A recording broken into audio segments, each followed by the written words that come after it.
ಖಂಡಿತ sir. ನೀವೊಬ್ರು JDS ನ ನಿಷ್ಠಾವಂತ ಕಟ್ಟಾಳು ಅಂತಾನೆ ಹೇಳಬಹುದು. ಯಾಕಂದ್ರೆ ದೇವೇಗೌಡ್ರನ್ನ ಆರಾಧ ದೇವರಾಗಿ ನೀವು ಪೂಜಿಸ್ತೀರಾ. ನಿಮ್ಮ ಮನೆ ಇರ್ಬೋದು, ನಿಮ್ಮ ಆಫೀಸನ್ನ ನೋಡಿದಾಗ ಅನ್ನಿಸ್ತು ದೇವೇಗೌಡ್ರು ಫೋಟೋ ಇಂಥ ಜಾಗದಲ್ಲಿ ಇಲ್ಲ ಅನ್ನೋಂಗಿಲ್ಲ. ನಮ್ಮ ದೇವೇಗೌಡ್ರು ಮತ್ತೊಮ್ಮೆ ರಾಜ್ಯಸಭೆಗೆ ಆಯ್ಕೆ ಆಗ್ತಾರೆ ಅನ್ನುವ ಮಾತುಗಳು ಕೂಡ ಕೇಳಿ ಬರ್ತಾ ಇದೆ ಸರ್. ನಿಮ್ಮ ಒಪಿನಿಯನ್ ನೀವ್ ಏನ್ ಹೇಳ್ತೀರಾ? ಏನಂದ್ರೆ, ಒಂದು ರಾಜ್ಯಸಭೆಗೆ ಅವ್ರು ಆಯ್ಕೆಯಾಗಿ ಬರ್ತಾರೆ ಅನ್ನೋದಕ್ಕಿಂತ ಮುಖ್ಯವಾಗಿ ಆಯ್ಕೆ ಮಾಡ್ಲಿಕ್ಕೆ ತುದಿಗಾಲಲ್ಲಿ ನಿಂತಿದ್ದಾರೆ ಮೋದಿ ಸಾಹೇಬರು. ಕರೆಕ್ಟ್, ಹೌದು. ಅದು ಮುಖ್ಯವಾಗಬೇಕಾಗಿದೆ. ಯಾಕೆಂದ್ರೆ ಇವತ್ತು ನೋಡಿ, 93 ವರ್ಷ ಕಳೆದು 94ನೇ ವಯಸ್ಸಿಗೆ ಕಾಲಿಡ್ತಾ ಇದ್ದಾರೆ. ಮೊನ್ನೆ ಪಾರ್ಲಿಮೆಂಟಲ್ಲಿ ಅವ್ರು ಮಾತಾಡಿದ ದಾಟಿಗಳು, ಮಾತಾಡಿದ ವಿಷಯಗಳನ್ನ ಯಾವೊಬ್ಬ ಮಂತ್ರಿ ಆಗಲಿ ಲೋಕಸಭಾ ಸದಸ್ಯರಾಗಲಿ ಯಾರು ಅದನ್ನ ಮಾತಾಡ್ತಾನೆ ಇಲ್ಲ. ನಮ್ಮ ಕರ್ನಾಟಕದಲ್ಲಿ ಎಷ್ಟು ಜನ MP ಗಳಿದ್ದಾರೆ, ಯಾರಾನ ಒಬ್ಬರು ರಾಜ್ಯದ ಬಗ್ಗೆ, ರಾಜ್ಯದ ಅಭಿವೃದ್ಧಿ ಬಗ್ಗೆ, ಆಗ್ಬೇಕಾಗಿರೋ ಕೆಲಸಗಳ ಬಗ್ಗೆ, ಗ್ರಾಂಟ್ ಬಗ್ಗೆ ಯಾರನ್ನ ಮಾತಾಡ್ತಾ ಇದ್ದಾರಾ? ಯಾರು ಮಾತಾಡ್ತಾ ಇಲ್ಲ. ಅದರಿಂದ ಅವ್ರು ಇನ್ನೊಮ್ಮೆ ಅವ್ರು ಬದುಕಿರೋ ಅಷ್ಟು ದಿವಸನೂ ರಾಜ್ಯಸಭಾ ಸದಸ್ಯರಾಗಿದ್ದರೆ ನಮ್ಮ ಕರ್ನಾಟಕಕ್ಕೆ, ನಮ್ಮ ಜನಕ್ಕೆ ಒಂದು ಒಳ್ಳೇದಾಗುತ್ತೆ ಅನ್ನೋ ಭರವಸೆ ಇದೆ. ಮೋದಿಯವರು ಅವ್ರಿಗೆ ತುಂಬ ಗೌರವವನ್ನು ಕೊಡ್ತಾರೆ.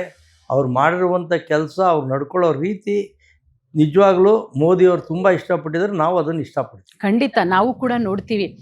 ಇತ್ತೀಚೆಗಂತೂ ಪ್ರಧಾನಮಂತ್ರಿ ನರೇಂದ್ರ ಮೋದಿಯವರು, ಅದರ ಜೊತೆಗೆ ನಮ್ಮ ಮಾಜಿ ಪ್ರಧಾನಿ ದೇವೇಗೌಡರು, ಅವರಿಬ್ಬರ ಬಾಂಧವ್ಯ ಯಾವ ರೀತಿ ಇದೆ ಅನ್ನೋದನ್ನ ನೋಡಿದೀವಿ.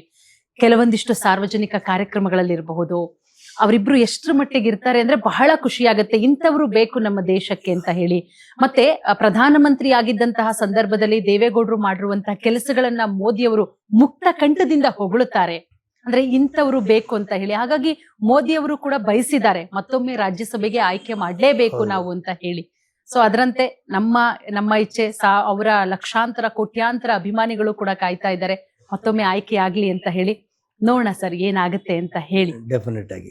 ಅದ್ರ ಜೊತೆಗೆ ಈಗ JDS ಹಾಗೆ ಬಿಜೆಪಿಯ ಮೈತ್ರಿಯ ಬಗ್ಗೆ ಹೇಳೋದಾದ್ರೆ, ಈ ಮೈತ್ರಿ ಏನಾದ್ರೂ 2023ರಲ್ಲೇ ಆಗಿದ್ರೆ ಏನೋ ಒಂದ್ ರೀತಿಯಲ್ಲಿ ಮ್ಯಾಜಿಕ್ ಆಗ್ತಾ ಇತ್ತು ಅಂತ ಅನ್ಸಲ್ವಾ ಸರ್? ಯಾಕಂದ್ರೆ ಇದನ್ನ ಕಾರ್ಯಕರ್ತರುಗಳು ಮಾತನಾಡ್ಕೊಳ್ಳುವಂತಹ ಮಾತು. ಏನಂದ್ರೆ, ಒಂದು ವಿಷಯನ ನಾವು ನೇರವಾಗಿ ಗಮನಿಸ್ಬೇಕಾಗತ್ತೆ. 2023ರಲ್ಲೇ ಆಗ್ಬೋದಿತ್ತು, ಆಗುವಂತ ಪರಿಸ್ಥಿತಿ ನಿರ್ಮಾಣ ಆಗ್ಲಿಲ್ಲ ಅವಾಗ. ಯಾಕೆಂದ್ರೆ ಅವರೂ ಓವರ್ ಕಾನ್ಫಿಡೆನ್ಸ್ ಅಲ್ಲಿ ಇದ್ರು, ನಮ್ಮವರು ನಾವೊಂದು ಇಷ್ಟು ಸೀಟ್, ಒಂದು 100ವರೆಗೂ ರೀಚ್ ಆಗ್ತೀವಿ ಅನ್ನೋ ಒಂದು ಮಿನಿಮಮ್ ಒಂದು 50-60 ಸೀಟ್ ಅಂತೂ ಬಂದೇ ಬರುತ್ತೆ, ಡೆಫಿನೆಟ್ ಆಗಿ ಬರ್ಬೇಕಿತ್ತು. ಆದ್ರೆ ಸಣ್ಣ ಪುಟ್ಟ ಇದೇನಾಗತ್ತೆ, ಇಬ್ಬರು ಜಗಳದಲ್ಲಿ ಮೂರನೇವನಿಗೆ ಲಾಭ ಅನ್ನೋ ರೀತಿನಲ್ಲಿ ಆಗಿದೆ. ಅದರಿಂದ ಅದ್ರ ಬಗ್ಗೆ ಇವಾಗ ಏನ್ ಚರ್ಚೆ ಮಾಡೋ ಅವಶ್ಯಕತೆ ಇಲ್ಲ. ಖಂಡಿತ ಮುಂದಿನ ದಿನಗಳಲ್ಲಿ ಏನಿದೆ, ಈ ಒಂದು ಸರ್ಕಾರ ಏನ್ ನಡ್ಕೊಂತಾ ಇದೆ ಅದನ್ನೆಲ್ಲ ಮೆಟ್ಟಿ ನಿಲ್ಲೋದಕ್ಕೆ JDS ಮತ್ತೆ ಬಿಜೆಪಿ ಜೊತೆಯಲ್ಲಿ ಹೋಗೋದು ತುಂಬಾ ಒಳ್ಳೇದು ಅಂತ ನಮ್ಮ ಭಾವನೆಗಳು. ಖಂಡಿತ. ಈಗ ಲೋಕಸಭೆಯಲ್ಲಿ ಮೈತ್ರಿಯಾಗಿ ಜೊತೆಯಲ್ಲಿ ಹೋಗಿ ಅದು ಎಲ್ಲರಿಗೂ ಗೊತ್ತಿದೆ. ಇವತ್ತು ಮೈತ್ರಿ ಆಗಿಲ್ಲ ಅಂದಿದ್ರೆ ಒಂದು 18 ಸೀಟು ಗೆಲ್ಲಕ್ ಆಗ್ತಿರ್ಲಿಲ್ಲ. ಹೌದು. ಇವತ್ತೇನ್ ಗೆದ್ದಿದೀವಿ ಅದೆಲ್ಲ ಮೈತ್ರಿಯ ಪರಿಣಾಮ. ಹಳೆ ಮೈಸೂರು ಭಾಗದಲ್ಲಿ ತುಮಕೂರು ಇರ್ಬೋದು, ಮಂಡ್ಯ ಇರ್ಬೋದು, ಮೈಸೂರು ಇರ್ಬೋದು, ಬೆಂಗಳೂರು ಗ್ರಾಮಾಂತರ ಇರ್ಬೋದು, ಚಿಕ್ಕಬಳ್ಳಾಪುರ ಇರ್ಬೋದು, ಎಲ್ಲಾ ಭಾಗಗಳಲ್ಲೂ JDS ಮೈತ್ರಿಯಿಂದ ಬಿಜೆಪಿ NDA ಪಕ್ಷದ ಅಭ್ಯರ್ಥಿಗಳು ಗೆದ್ದಿದ್ದಾರೆ. ಮುಂದಿನ ದಿನಗಳಲ್ಲೂ ಅದೇ ರೀತಿ ಆಗುತ್ತೆ. ನಮ್ಮ ಜನಗಳಿಗೆ ಒಳ್ಳೆ ದಿನಗಳನ್ನ ನಾವು ಕಾಯ್ದು ನೋಡೋಣ. ಖಂಡಿತವಾಗ್ಲೂ ಸರ್. ಸರ್, ಈಗ ನಿಮ್ಮ ತಿಮ್ಮಯ್ಯ ಚಾರಿಟಬಲ್ ಟ್ರಸ್ಟ್ ಬಗ್ಗೆ ಮಾತನಾಡೋದಾದ್ರೆ, ಉಚಿತವಾಗಿ ಆಂಬ್ಯುಲೆನ್ಸ್ ಸೇವೆ, ಎಷ್ಟೋ ಜನ ಮಧ್ಯಮ ವರ್ಗದವರು, ಬಡವರು, ಎಷ್ಟು ಅಂತ ಹೇಳಿದ್ರೆ ಒಂದು ಹಾಸ್ಪಿಟಲ್ ಇಂದ ಒಂದು ಆ ಡೆಡ್ ಬಾಡಿನ ತಗೊಂಬರಕ್ ಆಗ್ತಾ ಇರೋದಿಲ್ಲ. ಅಂಥವ್ರು ಇದರಿಂದ ಲಕ್ಷಾಂತರ ಜನ ಉಪಯೋಗ ಪಡ್ಕೊಂಡಿದ್ದಾರೆ. ಅಂದ್ರೆ ಈ ಥಾಟ್ ನಿಮ್ಗೆ ಯಾಕೆ ಬಂತು ಸರ್, ಈ ರೀತಿ ಮಾಡ್ಬೇಕು ಉಚಿತವಾಗಿ ಹಾಸ್ಪಿಟಲ್? ಏನಂದ್ರೆ, ಇದು ನಾನು ಮೊದ್ಲಿಂದಾನು ನಾವು ಒಂದ್ ಸ್ವಲ್ಪ ನಾವು ಕೆಳಮ ವರ್ಗದಿಂದ ಬಂದಿರೋರು.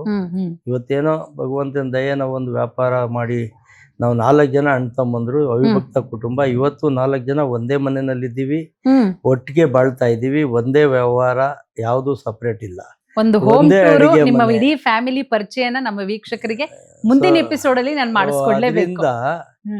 ನಂದು ಏನಂದ್ರೆ, ನಾವು ನೋಡ್ತಾ ಇರ್ತೀವಲ್ಲ, ಜನಗಳು ಒಂದು ಆಂಬುಲೆನ್ಸ್ ಬುಕ್ ಮಾಡ್ಬೇಕು ಅಂದ್ರೆ ಹಗಲು ರಾತ್ರಿ ಫೋನ್, ಎಷ್ಟು ಜನಕ್ಕೆ ಫೋನ್ ಮಾಡಿದ್ರು 10,000 ಕೊಡ್ತೀರಾ, 15,000 ಕೊಡ್ತೀರಾ, ಅಂತಾರೆ ಬೇರೆ ಊರಿಗೆ ಹೋಗ್ಬೇಕು ಒಂದು 20,000 ಕೊಡ್ತೀರಾ 25,000 ಕೊಡ್ತೀರಾ ಅಂತ ಅದನ್ನು ಯೋಚನೆ ಮಾಡ್ತಾ ಇದ್ದೆ. ಹೌದು. ನಾವು ಮೂಲತಃ ಟ್ರಾನ್ಸ್ಪೋರ್ಟ್ ಬಿಸ್ನೆಸ್ಸಲ್ಲಿ ಇರೋದ್ರಿಂದ ಹ್ಮ್ ಏನಕ್ಕೆ ಒಂದು ಆಂಬುಲೆನ್ಸ್ ಬಿಡಬಾರ್ದು ಜನಗಳಿಗೋಸ್ಕರ ಫ್ರೀಯಾಗಿ ಹ್ಮ್ ಅಂದ್ಬಿಟ್ಟು ನಮ್ಮ ತಂದೆಯವ್ರ ಹೆಸರಲ್ಲಿ ಒಂದು ಟ್ರಸ್ಟ್ನ ನಾನು ಮಾಡಿ ತಿಮ್ಮಯ್ಯ ಚಾರಿಟಬಲ್ ಟ್ರಸ್ಟ್ ಅಂತ ಒಂದು ಹ್ಮ್ ಟ್ರಸ್ಟನ್ನು ನಮ್ಮ ಕುಟುಂಬ ಸದಸ್ಯರೇ ಇರೋದು. ಅದರಲ್ಲಿ ಹ್ಮ್ ಹ್ಮ್ ನಾವು ಇವತ್ತವರೆಗೂ ಯಾರದ ಹತ್ರನೂ ಆ ಒಂದು ಟ್ರಸ್ಟ್ಗೆ 1 ಪೈಸಾ ಡೊನೇಷನ್ನು ಹ್ಮ್ ಎಲ್ಲೂ ತಗೊಂಡಿಲ್ಲ. ನಾವು ಏನಿದ್ರು ನಮ್ಮ ಸಂಸ್ಥೆಯಿಂದ ಮಾತ್ರನೇ ಹ್ಮ್ ಅಲ್ಲಿಗೆ ಹಣವನ್ನು ಒದಗಿಸಿ ಅಲ್ಲಿಂದ ಸೇವೆ ಕೊಡ್ತಾ ಇದ್ದೀವಿ ನಾವು ಜನಗಳಿಗೆ. ಹ್ಮ್ ಬೇರೆ ಯಾವುದೇ ಒಬ್ಬ ವ್ಯಕ್ತಿ ಯಾವುದೇ ಒಂದು ಸಂಸ್ಥೆಯಿಂದ ಇವತ್ತವರೆಗೂ ನಾವು ಯಾವ ಫಂಡು ಕಲೆಕ್ಟ್ ಮಾಡಿಲ್ಲ, ಹ್ಮ್ ಮಾಡ್ತಾನೂ ಇಲ್ಲ. ಸೊ ಅದನ್ನು ಮಾಡ್ಬೇಕಾದ್ರೆ ನನಗೆ ಯೋಚನೆ ಬಂತು, ಯಾಕೆ ಮಾಡಬಾರ್ದು ಇದನ್ನು, ಹ್ಮ್ ಒಂದು ಒಳ್ಳೆ ಉದ್ದೇಶ ಇದೆ ಅಂದ್ಬಿಟ್ಟು ನಮ್ಮ ಅಪ್ಪಾಜಿ ದೇವೇಗೌಡರ ಹತ್ರ ಹೋಗಿ ಮಾತಾಡಿದೆ. ಅಪ್ಪಾಜಿ ಹಿಂಗೆ ಮಾಡ್ಬೇಕು ಅಂತಿದ್ದೀನಿ, ನಾನೇ ಬಂದು ಇನಾಗ್ರೇಟ್ ಮಾಡ್ತೀನಿ ಮಾಡು ಅಂತ ಹೇಳಿದ್ರು. ಹ್ಮ್ ಸೊ ಅವ್ರು ಹಂಗೆ ಹೇಳಿದ ತಕ್ಷಣ ನನಗೆ ತುಂಬ ಇನ್ನೂ ಆಸೆ ಆಯಿತು. ಆಮೇಲೆ ನಮ್ಮ ನಿರ್ಮಲಾನಂದನಾಥ ಸ್ವಾಮೀಜಿಯವ್ರಿಗೂ ತಿಳಿಸ್ದೆ, ಹ್ಮ್ ನಾನು ಬರ್ತೀನಿ ಮಾಡೋಣ ಅಂದ್ಬಿಟ್ಟು. ಹ್ಮ್ ಆ ಒಂದು ಕಾರ್ಯಕ್ರಮ ಐತಿಹಾಸಿಕ. ಅದು ಕರೆಕ್ಟ್. ನಮ್ಮ ದೇವೇಗೌಡರ ಅಪ್ಪಾಜಿ, ನಿರ್ಮಲಾನಂದನಾಥ ಸ್ವಾಮೀಜಿ, ಚಂದ್ರಶೇಖರ್ ಸ್ವಾಮೀಜಿ ಮತ್ತು ನಂಜಾವಧೂತ್ ಸ್ವಾಮೀಜಿ ಇಷ್ಟು ಜನರು ಬಂದು ಒಂದು ವೇದಿಕೆ ಮೇಲೆ ಅದನ್ನು ಸಾರ್ವಜನಿಕರಿಗೆ ಅರ್ಪಿಸಿದ್ದ ಆ ಗಾಡಿಗಳನ್ನ ನಾವು. ಹ್ಮ್ ಹ್ಮ್ ಅದು ಒಂದು ಕುಡಿಯೋ ನೀರಿನ ಉಚಿತ ಘಟಕ, ಹೌದು. ಅದನ್ನ ಎಲ್ಲ ನಾವು ಅವಾಗ ಪ್ರಾರಂಭ ಮಾಡ್ದೋ. ಒಂದು 20 ವರ್ಷದ ಮೇಲೆ ಆಯ್ತಾ ಬಂತು. ಖಂಡಿತ. ಈ ಅದು ಶ್ರೀನಗರಕ್ಕೆ ಬಂದಂತ ಟೈಮಲ್ಲಿ ಸರ್, ಹ್ಮ್.